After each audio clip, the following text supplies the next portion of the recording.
অনেক অধৈর্য আমরা মুসলিমরা, খুব আবেগী হয়ে গেছে এখন আমরা, আর অধৈর্য হয়ে গেছে। সবর করতে হবে।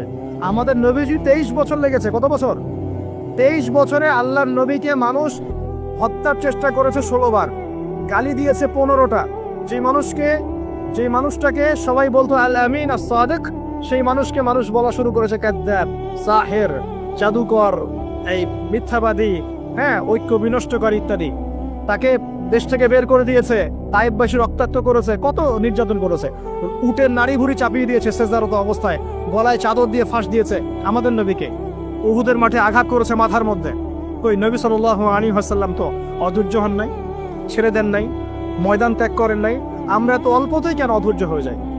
হাজার হাজার মানুষ আসবে চলে যাবে, কিন্তু দিন ইসলাম থেকে যাবে ইনশাআল্লাহ। একসময় ভালো থাকবে, কখনো খারাপ থাকবে, কখনো বেগবান হবে, কখনো একটু মন্থর হবে, দিন এগিয়ে যাবে ইনশাআল্লাহ। একজন আসবে, হয়তো তাকে মেরে ফেলা হবে, আরেকজন আসবে ইনশাআল্লাহ। একজন আসবে, তাকে সরিয়ে দেওয়া হবে, আরেকজন আসবে ইনশাআল্লাহ। 100 আলেম আছেন, 100 আলেমের মৌত হবে, আরো 100 আলেম আসবে ইনশাআল্লাহ। দিন থেমে যাবে না কখনো ইনশাআল্লাহ, এগিয়ে যাবে। একটা পয়েন্ট দেখেন, নূহ আলাইহিস সালামের বাড়িতেও শান্তি ছিল না। কিরকম? কমপক্ষে আমাদের নবী সাল্লাল্লাহু আলাইহি ওয়াসাল্লামের জীবনে বাইরের মানুষ তাকে কষ্ট দিচ্ছে, ঘরের মধ্যে খাদিজা রাদিয়াল্লাহু আনহা আছেন এবং তিনি তার মতাদর্শের মানুষ। বাসায় গিয়ে তিনি খাদিজা রাদিয়াল্লাহু আনহার সাথে সুখ পাচ্ছেন, শান্তি পাচ্ছেন, কারণ স্ত্রী তার পক্ষে আছেন। স্ত্রী তার পক্ষে আছেন, তাকে সাপোর্ট দিচ্ছেন, তাকে টাকা পয়সা দিচ্ছেন, অর্থ সম্পদ ব্যয় করছেন, তাকে পিছন থেকে একটা মমতা, ভালোবাসা দিচ্ছেন না? আর বেচারা নূহ আলাইহিস সালামের ঘরে স্ত্রীও তার কথা শুনছেন না। এটা কি জানেন? তার স্ত্রী পর্যন্ত ঈমান নিয়ে আসছে না। তিনি বাসাতেও গিয়েও বাইরের পরিবেশ ফেস করছেন। যাদের বাড়িতে দাজ্জাল স্ত্রী আছে তারা জানে আমার কথার মানে কি। বুঝতে পারছেন? অনেক ভুক্তভোগী আছে না এখন। বাহিরে আমরা অনেক প্রবলেম ফেস করি, বাসায় গিয়ে যদি দেখি একজন নেককার স্ত্রী, তার কোলে আপনি শুয়ে আছেন, সে আপনাকে আদর করছে, মহব্বত করছে, তার সাথে আপনি প্রবলেম শেয়ার করছেন, সে আপনাকে সাপোর্ট দিচ্ছে, আপনি কিন্তু ভিতর থেকে একটা ভালো লাগা ফিল করবেন। বাইরের খারাপটা আপনার আর কাজের মাথায় আসবে না ইনশাআল্লাহ।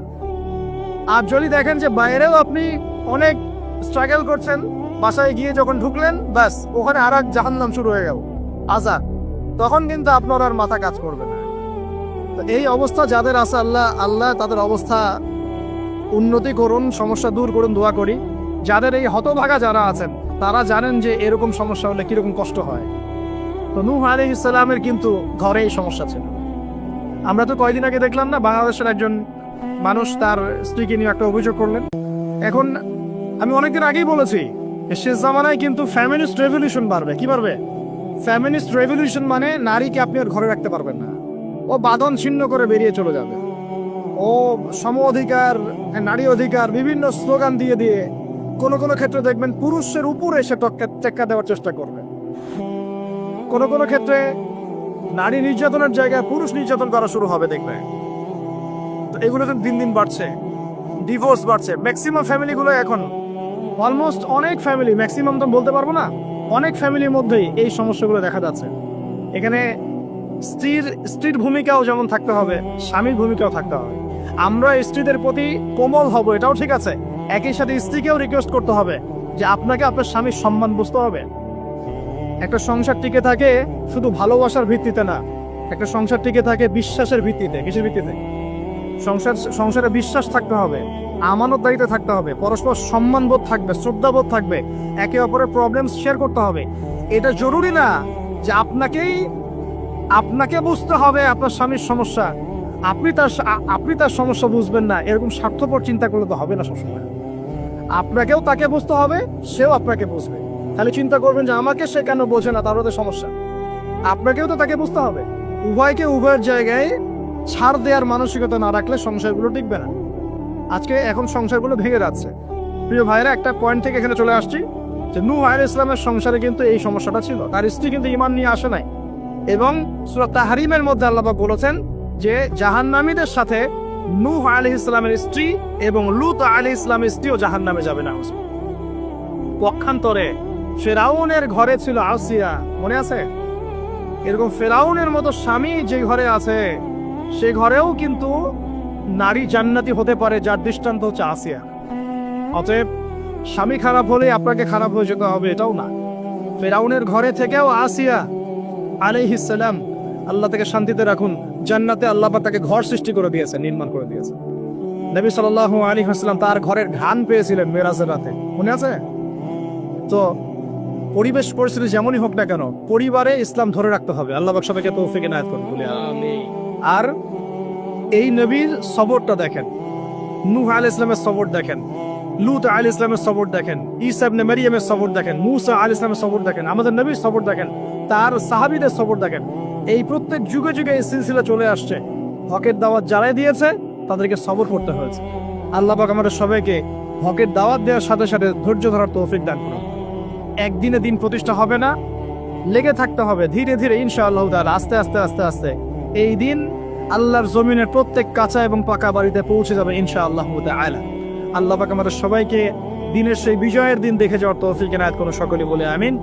আমরা দোয়া করি আল্লাহ পাক সবাইকে সময়কে কাজে লাগানোর তৌফিক দান করুন, সময়কে কাজে লাগিয়ে তওবা করে ফিরে আসার তৌফিক দান করুন, বাকি জিন্দেগি বেশি বেশি নেক আমল করার তৌফিক দেখ। আল্লাহ পাক আমাদের সবাইকে ঈমানদার বানিয়ে দেন, বেশি বেশি আমলে সলেহ করার তৌফিক দান করেন, হকের দাওয়াত দেওয়ার তৌফিক দান করেন, সবর করার তৌফিক দান করেন, এবং আল্লাহ রাব্বুল আলামিন দৃশ্য অদৃশ্যের সমস্ত অনিষ্ট ক্ষতি থেকে আল্লাহ পাক আমাদেরকে বাঁচিয়ে রাখেন। এই চারটা গুণ যারা অর্জন করতে পারবেন ইনশাআল্লাহ, আল্লাহ পাক বলছেন তারা ক্ষতির মধ্যে থাকবে না, দুনিয়াতেও সফল হবে ইনশাআল্লাহ, পরে গেলেও আল্লাহর নবীর সাথে জান্নাতে থাকবে ইনশাআল্লাহ। আমি খুব স্বপ্ন দেখি, আমি খুব আশা পোষণ করি, আর স্বপ্ন দেখতে হয়। স্বপ্নই আপনাকে ঘুমাতে দিবে না। স্বপ্ন কি? স্বপ্ন দেখতে হয়। স্বপ্ন নিয়ে তো মানুষ বাঁচে।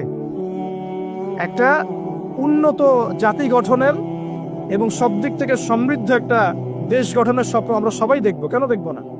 এই স্বপ্ন নিয়ে আমরা বাঁচবো, ইসলামিকভাবে গড়বো, যাতে বিশ্বের বুকে আমাদের দেশটা মাথা তুলে দাঁড়াতে পারে ইনশাআল্লাহ। মাথা তুলে দাঁড়াবো মানে, কাতার একটা ছোট্ট কান্ট্রি না, ঢাকা শহরের সমানও হয়তো না কাতার, এত ছোট কান্ট্রি। এই ছোট্ট একটা কান্ট্রি সারা বিশ্বের বড় বড় অ্যাফেয়ার্স এর মধ্যে মাথা ঢুকাচ্ছে। আপনারা কি জানেন যে আমেরিকার সাথে তালেবানদের যে মিউচুয়াল আত্মসমর্পণের বা মিউচুয়াল যেটা হয়েছে সন্ধি, যেটা আমরা বলি যুদ্ধবিরতি, বলা যায় যে আমেরিকার পরাজয় এবং তাদের বিজয়, এটাই বলা যায়। তো এখানে সবচেয়ে ভালো ভাইটাল রোল কে প্লে করেছেন জানেন? এই কাতার, ছোট্ট একটা কান্ট্রি। কাতার হচ্ছে আমাদের আয়তন অনেক বড়। ওই যে বলেছি উত্তর কোরিয়া ছোট্ট কান্ট্রি, মাথা পিছু আয় আমাদের চাইতেও কম, কোনো কোনো সময় মিসাইল বানিয়ে রেখে দিয়েছে, আমেরিকা ভয়ে তার সামনে যেতে পারে। খেয়াল করেছেন?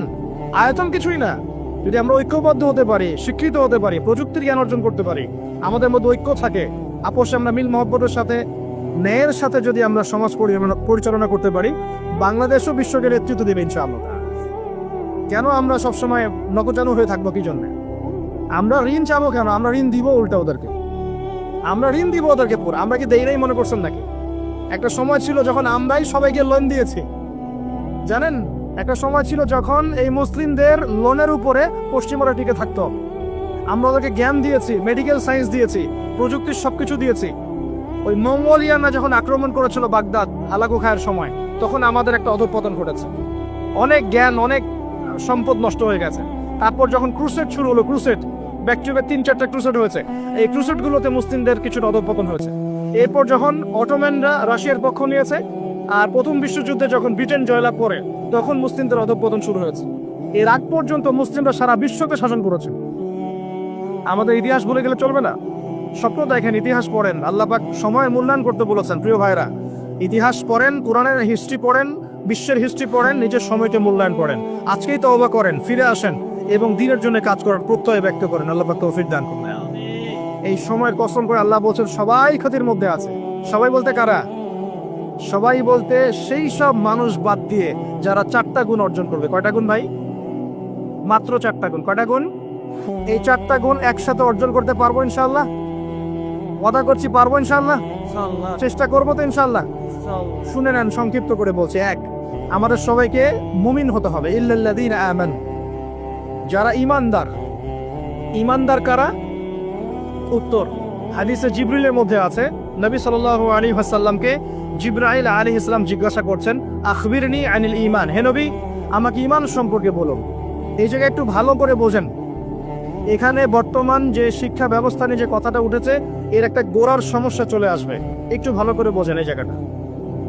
জিবরাইল আলাইহিস সালাম বলছেন, হে মুহাম্মদ সাল্লাল্লাহু আলাইহি ওয়াসাল্লাম, আল ঈমান, ঈমান হচ্ছে আন তুমিনা বিল্লাহ, তুমি আল্লাহতে বিশ্বাস করবে, এক, ওয়া মালাইকাতিহি, ফেরেশতাগণে বিশ্বাস করবে, দুই, তিন, ওয়া কুতুবিহি, আসমানে কিতাবসমূহে বিশ্বাস করবে, চার, ওয়া রুসুলিহি, রাসূলগণে বিশ্বাস করবে, পাঁচ, ওয়াল ইয়াউমিল আখির, পরকালে বিশ্বাস করবে, ছয়, ওয়াল কদরি খাইরি ওয়া শাররি, তাকদীরের ভালো মন্দে বিশ্বাস করবে। একটু মনোযোগ দিয়ে দেখেন, ঈমানের 6টা পিলার কি ছোঁয়া যায়? এগুলো কি কঠিন? এগুলো কি তরল? এগুলো কি বায়বীয়? এগুলোকে কি জ্ঞানের সংজ্ঞায় ফেলা যায়? ঈমানের 6 পিলারকে চোখে দেখা যায়, স্পর্শ করা যায়?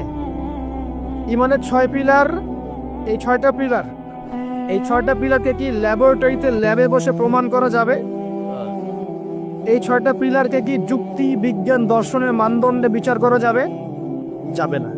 আল্লাহ পাক বলছেন, আলিফ লাম মিম যালিকাল কিতাব লা রাইবা ফি হুদাল লিল মুত্তাকিন, মুত্তাকি কারা? আল্লাযীনা ইউমিনুনা বিল গায়বি, যারা এই গায়েবে বিশ্বাস করে। ঈমানের 6 পিলার সবই গায়েব। এই গায়েবে অদৃশ্য বিশ্বাস না করতে পারলে আপনি মুমিন হতে পারবেন না। আমাদের বিলিভ, আমাদের বিশ্বাসের ভিত্তিটা হচ্ছে অদৃশ্য। আমাদের বিশ্বাসের ভিত্তি কি? অদৃশ্যের জগৎ, গায়েবের জগৎ। আর পশ্চিমাদের বিশ্বাসের জগৎ হচ্ছে দৃশ্যমান জগৎ। এই কারণেই তাদের শিক্ষা সিস্টেমগুলো সব দৃশ্যমান জিনিসে বিশ্বাস করে, অদৃশ্য বিশ্বাস করে। এই কারণেই তারা এই সব মতবাদগুলোকে বইপত্র নিয়ে আসে। এই ডারউইনের মতবাদ বলেন, এই যে আপনার এটা কি অ্যাস্ট্রোনমিক্যাল এগুলো বলেন, নাসার গবেষণাগুলোকে বলেন, মঙ্গলের এটা খুঁজতেছে, চাঁদের ওটা খুঁজতেছে, মানে ওরা চোখে যা দেখবে এটা বিশ্বাস করবে, চোখে যা দেখি না বিশ্বাস করবে না। আর ওই মতবাদটাকে তারা জোর করে মুসলিমদের উপর চাপাতে চাচ্ছে। এই কারণেই মুসলিমদের বইপত্রের মধ্যে এগুলো, তাদের সমস্যা কিন্তু গোড়ায়। আমাদের কাছে জ্ঞানের সংজ্ঞা হচ্ছে জ্ঞান আল্লাহর পক্ষ থেকে আসে। আল্লামাল ইনসান মা লাম ইয়ালাম, আমি মানুষকে সেই জ্ঞান শিক্ষা দিয়েছি যা মানুষ জানতো না। আল্লাহ বলছেন আমি শিক্ষা দিয়েছি, মানুষ জ্ঞানী ছিল না, আমি শিক্ষা দিয়েছি। আল্লাহ বলছেন ওয়াকুলিল হাক্কু মির রাব্বিকুম, সূরা কাহফ 34 নম্বর আয়াত। আল্লাহ বলছেন হক সেটাই, জ্ঞান সেটাই যা তোমার রবের পক্ষ থেকে নাজিল হয়। আল্লাহ বলছেন ফালা তাকুনান্না মিনাল মুমতারিন, এই হক আল্লাহর পক্ষ থেকে আসে, তুমি সন্দেহ পোষণ করো না। ওদের জ্ঞানের সংজ্ঞা, জ্ঞান দেখা যায়, ছোঁয়া যায়, উপলব্ধি করা যায়, এর আলোকে জ্ঞান তারা নির্ধারণ করে। আমরা বলছি জ্ঞান হচ্ছে আল্লাহর পক্ষ থেকে আসে। এটাকে আমরা ফিলোসফির ভাষায় বলি এপিস্টিমোলজিক্যাল একটা ডিফারেন্স, মানে জ্ঞানতাত্ত্বিক পার্থক্য। এই কারণেই শিক্ষা ব্যবস্থা এই দ্বৈনতা দেখা দিচ্ছে। ওদের শিক্ষা ব্যবস্থা এরকম, চোখে যা দেখবে তা বিশ্বাস করবে, চোখে যা দেখবে না বিশ্বাস করবে না। আর আমাদের শিক্ষা ব্যবস্থার ভিত্তি হচ্ছে অদৃশ্য, গায়েবে আমরা বিশ্বাস করি। আল্লাহ গায়েব, দেখি নাই, বিশ্বাস করি। ফেরেশতা বিশ্বাস করি, আসমানি কিতাব বিশ্বাস করি, নবী রাসূল বিশ্বাস করি, পরকাল বিশ্বাস করি, আপনার ভাগ্যে বিশ্বাস করি। এগুলো বিশ্বাস না করলে আপনি মুমিন হতে পারবেন না। আর আল্লাহ পাক বলছেন মুমিন না হলে ক্ষতির মধ্যে আছো, সময়ের কসম। প্রথম শর্ত মুমিন হতে হবে, মনে বিশ্বাস করতে হবে, মুখে স্বীকার করতে হবে, কাজেও বাস্তবায়ন করতে হবে। এই পার্থক্যের কারণেই শেকড়ের সমস্যা হয়েছে। এখন ডালপালা নিয়ে আমরা নাড়াচাড়া শুরু করেছি। এইটা কেন, ইতিহাস কেন বিকৃত হচ্ছে, কেন ডারউইনের মতবাদ, কেন এই কেন সেই, এর শেকড়টা হচ্ছে এখানে। এখানে জ্ঞানতাত্ত্বিক পার্থক্য আছে। তো ওরা জ্ঞানের সংজ্ঞা যা বোঝে, আমাদের সংজ্ঞা তা নয়। আর ওদের বুঝটাকে জোর করে চাপিয়ে দেওয়া হচ্ছে আমাদের উপরে। দেখছো, এখন সলিউশন কি? সলিউশন হচ্ছে আপনাকে বিকল্প সিলেবাস চিন্তা করতে হবে। এমন সিলেবাস যেখানে জেনারেল এবং ইসলামিক শিক্ষার সমন্বয় থাকবে এবং সেগুলোকে পড়ানোর মতো মুত্তাকি টিচারও থাকতে হবে। এরকম ইনস্টিটিউশন থাকতে হবে, বা যেগুলো আছে সেগুলোর মধ্যে নতুনত্ব, সিলেবাসে নতুনত্ব এনে, সংস্কার এনে ইনপুট করতে হবে। অথবা উপরের লেভেল থেকে কোনো উদ্যোগ গ্রহণ করলে ইনশাল্লাহ সমস্যা সব হয়ে যাবে। আর আমরা আশা করি আমাদের ঊর্ধ্বতন কর্তৃপক্ষ যারা আছেন তারা জোর করে আমাদেরকে এগুলো চাপিয়ে দিবেন না ইনশাল্লাহ। আমরা আশা করি তারা এগুলোর ব্যাপারে সচেতন হবেন এবং এই অনইসলামিক শিক্ষাগুলোকে আমাদের সোনামণিদের বই থেকে দূর করবেন ইনশাআল্লাহ। বিশ্বাস করেন, একটা বছর সময় লাগবে না, 1 বছর লাগবে না ইনশাআল্লাহ। 1 বছরের মধ্যে পুরো শিক্ষা সিস্টেমকে ঢেলে সাজানো সম্ভব। প্রত্যেক প্লে গ্রুপ থেকে শুরু করে মাস্টার্স পর্যন্ত প্রত্যেক সেকশনে জেনারেল শিক্ষার সাথে ইসলামিক শিক্ষাকে সমন্বয় করা সম্ভব। 1 বছর লাগবে না ইনশাআল্লাহ। এই সৎ উদ্যোগ যদি কেউ নিতে পারে, আমি দোয়া করি আল্লাহ পাক তৌফিক দান করুন, পুরো জাতির জন্য কল্যাণকর হবে ইনশাআল্লাহ।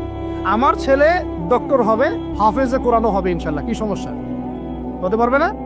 আমার ছেলে পলিটিশিয়ান হবে, সমাজকে নেতৃত্ব দিবে, সে আলেমও হবে ইনশাআল্লাহ, কি সমস্যা? একজন ইমাম সাহেব, মুফতি সাহেব, তিনি অর্থনীতির জ্ঞান রাখবেন, কি সমস্যা? কোনো সমস্যা? একজন একজন মুহাদ্দিস মুফতি যারা ফারেগ হয়ে বের হচ্ছেন তারা বিশ্ব রাজনীতি সম্পর্কে জ্ঞান রাখবেন, কোনো সমস্যা? সবকিছু আমাদের পড়াশোনা করতে হবে, তারপরে আমরা যে যা সেকশন ভাগ করে নিব ইনশাআল্লাহ আযজা ওয়া জাল্লা। আবিদের পক্ষ থেকে কোনো দলিল প্রমাণ নাই, এরকম যদি কোনো আমল কেউ করে, এরকম কোন আকীদা কেউ পোষণ করে, সেটা হবে বেদাতি আমল, বেদাতি আকীদা। বোঝা যাচ্ছে কথা? বেদাতি আমল আকীদায় কেউ লিপ্ত থাকলে তার আমল কবুল হবে না, তার আমল কবুল হবে না, তার আমলকে আল্লাহ পাক ধুলো বানিয়ে দিবেন, হাউজে কাউসারের পানি পাবে না, নবীজি সুহকান লিমান গায়্যারা বাদি বলে তাড়িয়ে দিবেন এবং জাহান্নামে যেতে হবে। বেদাত যে করে সে তো অপরাধী, যে বেদাতিকে সম্মান পর্যন্ত করে তার উপরে আল্লাহ পাক লানত করেছেন, ফেরেশতা লানত করবে। কথা বুঝতে পারছেন? মান আহদাসা হাদাসান, কেউ যদি কোনো বেদাত করে, আও আওয়া মুহাদিসান, নিজে বেদাত করে না কিন্তু বেদাতিকে আশ্রয় দেয় বা সম্মান প্রদর্শন করে, ফাআলাইহি লানাতুল্লাহি ওয়া মালাইকাতিহি ওয়ান নাসি আজমাইন, তার উপরে আল্লাহ, ফেরেশতা, পুরো মানব জাতির অভিশাপ বর্ষিত হবে বলে নাউজুবিল্লাহ। অন্য হাদিসে আছে সে যেন ইসলামকে ধ্বংস করার ব্যাপারে সাহায্য করবে। অতএব এই স্রোতে গা ভাসাবেন না, স্রোতে গা ভাসিয়ে দিবেন না। যে আমলের দলিল আছে, প্রমাণ আছে, এগুলোই আমলে চলে। যেগুলো দলিল প্রমাণ নাই, মানুষ বানিয়ে নিয়েছে, এগুলো আমলে চলে না, এগুলো করলে উল্টা গোনা হবে। মান, নবীজি বলছেন একটা হাদিসে যে ফামান রাগিবা আন সুন্নতি ফালাইসা মিন্নি, কেউ যদি আমার সুন্নাত থেকে মুখ ফিরিয়ে নেয় সে আমার উম্মতের অন্তর্ভুক্ত না। কুল্লু বিদআতিন দালালা, প্রত্যেকটা বেদাত ভ্রষ্টতা, ওয়া কুল্লু দালালাতিন ফিন্নার, প্রত্যেক ভ্রষ্টতার পরিণাম হবে জাহান্নাম। যে আমলটা করবেন চেক করে দেখবেন দলিল প্রমাণ আছে কি নাই। এখন যদি দেখেন সমাজের সব মানুষই বেদাত করে, আপনি কি করবেন? এমন বলবেন সামাজিকতার খাতির আমিও করি, তাহলে ওই সমাজ যদি জাহান্নামে যায় আপনাকেও যেতে হবে। নাউজুবিল্লাহ। ইসলাম সামাজিকতা দেখে চলে না, ইসলাম চলে কোরআন এবং হাদিস দেখে। সুন্নত সামাজিকতার ধার ধারে না, সুন্নত ধার ধারে দলিলের। দলিল আছে কিনা, প্রমাণ আছে কিনা, নবী করেছেন কিনা, সাহাবী করেছেন কিনা, ইমামদের থেকে প্রমাণ আছে কিনা, আমরা সেটা দেখব। প্রমাণ নাই, দলিল নাই, যত টাটকা মজার মুখরোচক মনে হোক না কেন, সবাই করুক না কেন, আপনার করা যাবে না, করলে বেদাত হয়ে যাবে। আল্লাহ বোঝা তৌফিক দান করেন। আর বেদাত তো করবেনই না, বেদাতিকে সম্মানও করবেন না। বেদাতিকে ট্রল করতে করতেই তো ভাইরাল হয়ে গেছে, ট্রল করতে করতে, মজা করতে করতেই তো ভাইরাল হয়ে গেছে। এই তো সমস্যা আমাদের। আল্লাহ পাক বোঝার তৌফিক দান করেন, আমিন। আরেকটা বিষয় হলো ওয়াতাওয়াসাউ বিল হক, যারা পরস্পরকে হকের দাওয়াত দেয়। আচ্ছা, হকটা কি? এখন হকের সংজ্ঞা সূরা কাহাফের 29 নম্বর আয়াত আছে। কোন আয়াতে? কোন সূরা বলেন? সূরা কাহাফ কত নম্বর আয়াত? 29। সূরা বাকারাতেও আছে, সূরা কাহাফে আল্লাহ আছে। আল্লাহ বলেছেন, আল্লাহ পাক বলেছেন হকটা কি? ওয়াকুল হাক্কু মির রাব্বিকুম, বাস শেষ। নবী বলে দিন হক সেটাই যা তোমার রবের পক্ষ থেকে নাজিল হয়। হকটা কি? যা তোমার রবের পক্ষ থেকে নাজিল হয়। বলেন তো রবের পক্ষ থেকে কি নাজিল হয়েছে? কোরআন এবং তার ব্যাখ্যা কি আছে? হাদিস। যখন তাওরাত নাজিল হয়েছিল সেটা কি হক ছিল? ছিল। যখন তাওরাত নাজিল হয়েছে তখন সেটাও হক ছিল। যখন ওটাকে বিকৃত করা হয়েছে তারপর আল্লাহ পাক জাবুর নাজিল করেছে দাউদ আলাইহিস সালামের উপরে। এই জাবুর যখন নাজিল হয়েছে তখন জাবুরই হক ছিল। যে জাবুর মানত না সে কাফের হয়ে গিয়েছিল, যে জাবুর মানত সে মুসলিম ছিল। এরপর ইনজিল এসেছে জাবুর বিকৃত হওয়ার পরে। ইনজিল যখন এসেছে ইনজিলই হক ছিল। ইনজিল যে মেনেছে আল্লাহ পাক তাকে মুসলিম বলেছেন, সেও মুসলিম ছিল। যে ইনজিল মানে নাই সে কাফের হয়ে গিয়েছে। ইনজিলকে বিকৃত করার পরে আল্লাহ পাক দিয়েছেন কি? সর্বশেষ আসমানি কিতাব আল কোরআনুল কারীম এবং তার ব্যাখ্যায় নবীর সুন্নাহ, হাদিস নবী সাল্লাল্লাহু আলাইহি ওয়াসাল্লাম। এই কোরআন এবং সুন্নাহকে মিলেই ইসলাম। এই ইসলাম হচ্ছে একটা কমপ্লিট কোড অফ লাইফ, জীবনের সব ক্ষেত্রে সমাধান আছে। এখন এই হকটার দাওয়াত আল্লাহ পাক দিতে বলছেন। তাহলে দাওয়াতটা কিভাবে শুরু করব? আগে জ্ঞান অর্জন করব, নিজে আমল করব, নিজের উপর প্রতিষ্ঠা করব, আমার পরিবারে প্রতিষ্ঠা করবো ইনশাআল্লাহ। আমার নিকটস্থ আত্মীয়দেরকে দাওয়াত দিব, আমার বন্ধু মহলে দাওয়াত দিব, আমার বান্ধবীদেরকে, আপনার বান্ধবীদেরকে দাওয়াত দিবেন। আপনার বান্ধবী মানে মেয়েদেরকে বলছি আর কি, আপনাকে বলছি না, বোনদেরকে বলছে। আপনারা আপনাদের বান্ধবীদেরকে দাওয়াত দিবেন, আপনারা বন্ধুদেরকে দাওয়াত দিবেন। এই যুগে সবাইকে কমপক্ষে পার্ট টাইম দায়ী হতে হবে, সবাইকে কমপক্ষে পার্ট টাইম দায়ী সবাইকে হতে হবে। আপনি নামাজ পড়ছেন, নামাজের দাওয়াত দেন। আপনি দান সৎকার করেন, দান সৎকার দাওয়াত দেন। আপনি সুদ খাচ্ছেন না, আপনি দাওয়াত দেন ভাই সুদ খায়েন না। যেগুলো স্পষ্ট সেগুলো দাওয়াত আপনি দিবেন। ইখতিলাফি মাসআলাগুলোকে নিয়ে ব্যস্ত হবেন না। ইখতিলাফি মাসআলাগুলো নিয়ে ব্যস্ত হলে উম্মাহ বিভক্ত হয়, ফাটল সৃষ্টি হয়। আল্লাহ পাক আমাদের সবাইকে হকের দাওয়াত দেওয়ার তৌফিক দান করুন। এরপরে যদি আল্লাহ পাক আরো বড় ক্ষমতা দেন তখন আরো বড় পরিসরে আমরা দাওয়াতি কাজ করবো ইনশাআল্লাহ। শুরুটা হবে ব্যক্তি জীবন থেকে। আল্লাহ পাক আমাদের সবাইকে ব্যক্তি জীবন পরিবর্তন করার তৌফিক দান করুন, আমাদের পারিবারিক জীবন পরিবর্তন করার তৌফিক দান করুন, আমাদের সমাজকে পরিবর্তন করার তৌফিক দান করুন, আমাদের রাষ্ট্র নেতাদেরকে আল্লাহ পাক হেদায়েত দান করুন, আমরা দোয়া করি। সবশেষ কথা, সবর, যারা সবরের উপর থাকবে এরা ক্ষতিমুক্ত থাকবে। হকেশ্বরের সবরের কথা কেন? এর জন্য একজন নবীর কথা বলাই যথেষ্ট। তারপরে আমি কয়েকজনের কথা বলছি। নূহ আলাইহিস সালাম, নাম শুনেছেন? নাম শুনেছেন? কত বছর দাওয়াত দিয়েছেন? কত বছর? 950 বছর। কত বছর? 950 বছর তিনি দাওয়াত দিয়েছেন মানুষকে। তাও আল্লাহ তার ভাষায় বলছেন সূরা নূহের মধ্যে, তিনি বলছেন ইন্নী দাআউতু কওমি লাইলা ওয়া নাহারা। তিনি বলছেন নূহ আলাইহিস সালাম, হে আল্লাহ, আমি দিন রাত মানুষকে দাওয়াত দিয়েছি। দিন রাত, দিন আমি যে 1 ঘন্টা 1.5 ঘন্টা ওয়াজ করলাম এমন না, দিন রাত মানুষকে দাওয়াত দিয়েছি আমি। ওয়ালাম ইয়াজিদুহুম দুআই ইল্লা ফিরারা। আমার দাওয়াত শুনে মানুষ খালি পালিয়ে গেছে। মানুষ আমাকে পাগল বলেছে। মরুভূমির মধ্যে জাহাজ বানাচ্ছ, মানুষ পাগল বলেছে, কটাক্ষ করেছে, গালি দিয়েছে, হত্যার চেষ্টা করেছে। আল্লাহ, আমি দিন রাত মানুষকে দাওয়াত দিয়েছি। শেষমেশ তিনি এতটাই দুঃখ ভরাক্রান্ত মন নিয়ে দোয়া করছে, তিনি বলছেন রব্বি লা তাযার আলাল আরদি মিনাল কাফিরিনা দাইয়ারা। আল্লাহ 950 বছর দাওয়াত দিয়েছি, এই কয়টা মানুষ ইসলাম কবুল করেছে। আল্লাহ, তুমি এই পৃথিবীতে কোনো কাফেরকে আর বাকি রেখো না, আযাব দিয়ে ধ্বংস করে দাও। তিনি বলছেন রব্বি আন্নী মাগলুবুন ফান্তাসির, সূরা কমারের মধ্যে আছে। তিনি বলছেন আল্লাহ, আমি পরাজিত হয়ে গেছি, আমাকে সাহায্য করো, আমি আর পারছি না। কোন পর্যায়ে গেলে একটা মানুষের কথা বলতে পারে? আমরা তো 2 দিন 4 দিন দাওয়াতে কাজ করে হাফসায় যাই। এক ভাইকে নামাজের দাওয়াত দিয়েছি 3 দিন, নামাজ পড়ে না, বলছি তোর দ্বারা হবে না, আশা শেষ করে ফেলি, আশা পোষণ করি না। হ্যাঁ, পরিবারে স্ত্রী কথা শোনে না, 1 বছর সবর করেছি, তালাক দাও, চলবে না, এরকম মনে করি আমরা। ঠিক আছে, সন্তানকে দাওয়াত দিই, কথা শোনে না, সন্তানকে আমরা ত্যায্য পুত্র করে ফেলছি। অনেক অধৈর্য আমরা, মুসলিমরা খুব আবেগী হয়ে গেছে এখন আমরা, আর অধৈর্য হয়ে গেছে। সবর করতে হবে। আমাদের নবীজি 23 বছর লেগেছে। কত বছর? 23 বছরে আল্লাহর নবীকে মানুষ হত্যার চেষ্টা করেছে 16 বার, গালি দিয়েছে 15টা। যে মানুষটাকে সবাই বলতো আল আমিন আস সাদিক, সেই মানুষকে মানুষ বলা শুরু করেছে কাযযাব, সাহির, জাদুকর, এই মিথ্যাবাদী, হ্যাঁ, ঐক্য বিনষ্টকারী ইত্যাদি। তাকে দেশ থেকে বের করে দিয়েছে, তায়েফবাসী রক্তাক্ত করেছে, কত নির্যাতন করেছে। উটের নাড়ি ভুড়ি চাপিয়ে দিয়েছে সেজদারত অবস্থায়, গলায় চাদর দিয়ে ফাঁস দিয়েছে আমাদের নবীকে। উহুদের মাঠে আঘাত করেছে মাথার মধ্যে। কই নবী সাল্লাল্লাহু আলাইহি ওয়াসাল্লাম তো অধৈর্য হন নাই, ছেড়ে দেন নাই, ময়দান ত্যাগ করেন নাই। আমরা তো অল্পতেই কেন অধৈর্য হয়ে যাই? হাজার হাজার মানুষ আসবে, চলে যাবে, কিন্তু দিন ইসলাম থেকে যাবে ইনশাআল্লাহ।